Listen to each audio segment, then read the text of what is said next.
राम राम सा खम्मा गणी। स्वागत है हमारे ब्लॉग में फिर से आपका। तो कैसे हैं आप लोग सब? आई होप अच्छे होंगे। फिर से हमारे पास कुछ काम नहीं है, फिर से निकल पड़े हैं खेतों की ओर। तो परशुराम जी के कावड़ यात्रा गई थी, उसके बारे में हम आपको बताते हैं। यहाँ से कावड़ लेके हम गए थे गेलवाड़ा। वहाँ से सभी कावड़े एकत्रित करके फिर एक साथ निकले थे। नाश्ता पानी वगैरह सब करके, जगह जगह पानी की व्यवस्था थी रास्ते में। 2 डीजे थे, ढोल वगैरह थे, उसके साथ निकले थे। फिर हम यहाँ से होते हुए कुंभलगढ़ रोड से सीधे परशुराम जी गए। सभी कावड़ वालों को वहाँ पे एकत्रित किया था, इकट्ठे किया ऊपर। फिर सभी एक साथ नीचे गए थे। बहुत भीड़ पड़ रही थी, मेवाड़ मारवाड़ दोनों तरफ के लोग आ रहे थे। तो 2-3 घंटे लगे थे नंबर आने में। थोड़ी देर तो हम बैठ गए वहीं पे। सब भीड़ ख़त्म हुई, उसके बाद निकले और फिर दर्शन कर दिए, जल वल चढ़ा दिया। फिर ऊपर आए, प्रसाद ग्रहण किया, लोगों को भी जिमाया, खाना वाना खिलाया। फिर उसके बाद हम वापस अपने यहाँ के बच्चों को लेके घर पे आ गए, बस में बिठा के। बहुत ही शानदार, कम से कम 2000-3000 पब्लिक आई हुई।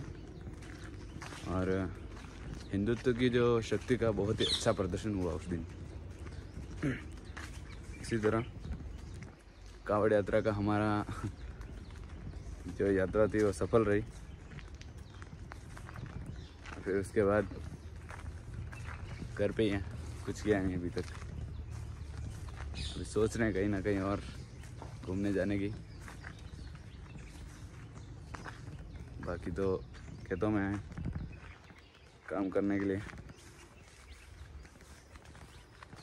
ये देखो,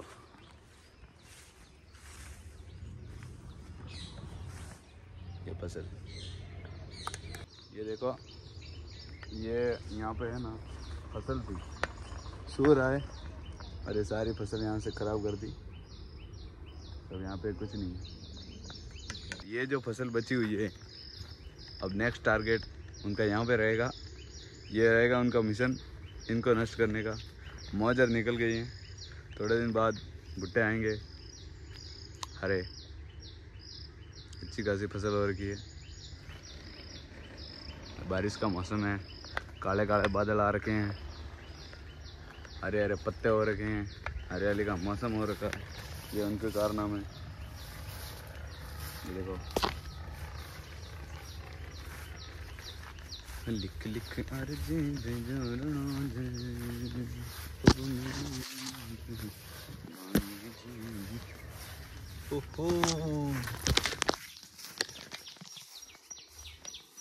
स्वागत है हमारे ब्लॉग में। लेकिन मैं आपको ब्लॉग में क्या बताऊं, मेरे को तो कुछ आता ही नहीं है बोलना। मैं तो कैमरा उठाया, सेल्फी स्टिक से जॉइंट किया, ब्लूटूथ कनेक्ट किया और आ गया खेतों में। खेत बता सकता हूँ आपको, आज घूमने नहीं गया तो बस यही बताऊँगा। राम राम भाई सारे ने, क्या बात है। ये सीताफल, ये दिखा, अभी भी आ रहे हैं छोटे मोटे। देखो ये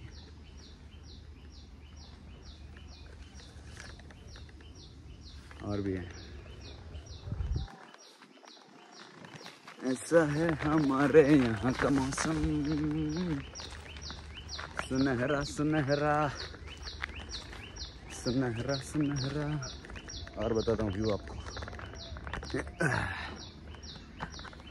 देखो झाड़ियाँ पूरी, जगह होटल्स वगैरह हैं। ये पहाड़ है लखेला के ऊपर वाला, उस साइड में आके लखेला तालाब है। अभी बोर और नहीं आए। ये सूरों के कारनामे, मिट्टी खोद के रखी है पूरी यहाँ पे। अभी तो थोड़ा ठीक है। ये हमारे यहाँ का पुराना घर है, खेतों में बना हुआ, जो जानवरों से रक्षा करने के लिए खेतों की। रात को वगैरह घुस जाते थे ना, उसके लिए यहीं पे रहते थे पुराने लोग। अभी तो यहाँ पे कोई नहीं रहता, पूरा झंझार। दिखाते हैं अंदर से, चलो। ये देखो, ऐसा है, एक रूम है, पुराना स्टाइल से बना हुआ है। देखो अंदर से दिखाते हैं आपको। अभी तो यहाँ पे अंदर घास वास उग गई है, पुराने स्टाइल से बनाया हुआ है। पर है शानदार है। ऐसा है देखो, पत्थरों में पूरा। अब तो वैसे यहाँ पे इसको कोई यूज़ नहीं करता, ऐसे ही पड़ा रहता है जंजर।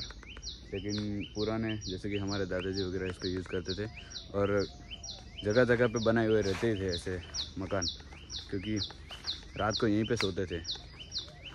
जैसे सुअर, भालू जो भी आते थे ना, फसल ख़राब करते थे, उनसे रक्षा के लिए ये बनाए गए थे।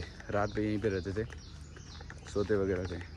तो ये गांव में करीबन ज़्यादातर खेत होते थे, उनके बीच में 1 या 2 ऐसे बनाए रहते थे, और हर खेतों में पास में ऐसे घर, बावड़ियाँ ये होते ही थे मैक्सिमम। तो मिलते हैं किसी अगले ब्लॉग में, तब तक के लिए राम राम सा, खम्मा गणी, धन्यवाद।